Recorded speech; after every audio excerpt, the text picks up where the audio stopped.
Recuerdo el momento en el que yo te conocí, ese mismo instante en el que me apegué a ti. Eras diferente, algo que nunca había escuchado. Desde los 12 años a tu melodía enganchado, días y noches escuchándote en mi cuarto. Estás presente en los buenos y los malos ratos. Aunque me he alejado, tú nunca me has olvidado. Con un boli y un papel siempre me has escuchado. De mi vida te has vuelto una parte esencial. Siempre vuelvo a ti y es por necesidad, por la calma que me da el expresarte lo que siento. Eres un rayo de luz en este eterno infierno. Aunque pase el tiempo sé que no te voy a soltar. Eso solo sería un error fatal. En ti encuentro paz y mucha felicidad. Todo lo que tengo es gracias a ti, rap.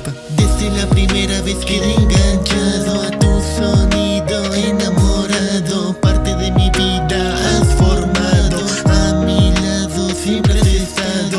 No se apagó esta pasión que dejaste en mi corazón. De un pasatiempo a una meta, el rap es lo que mi vida complementa. Desde la primera vez siento que no puedo, y es un miedo tan profundo a no ser digno del tintero. Del no puedo y darte pena, ser compañera de tantos que se llegan a un nivel que anhelé y anhelo tanto. Mientras tanto sigues dándome presencia para que demás me miren, feliciten apariencias cuando piensan que soy yo el que resalta, siendo tú la melodía de poesías. Y entre tantas me oías y dejabas que mostrara aquellos versos tan corrientes que sin ti ya no eran nada, y volvías a escuchar cada palabra que sin pizca de un encanto que atrajeran tu mirada me ofrecías.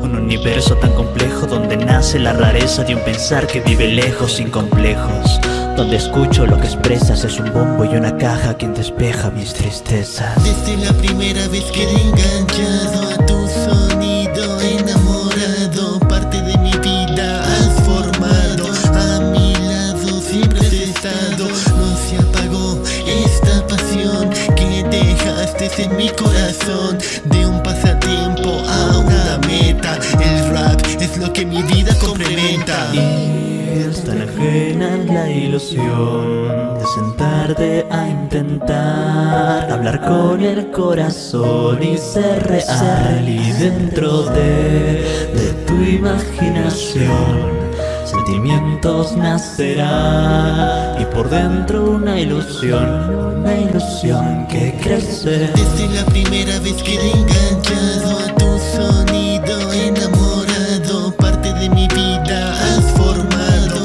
a mi lado siempre has estado.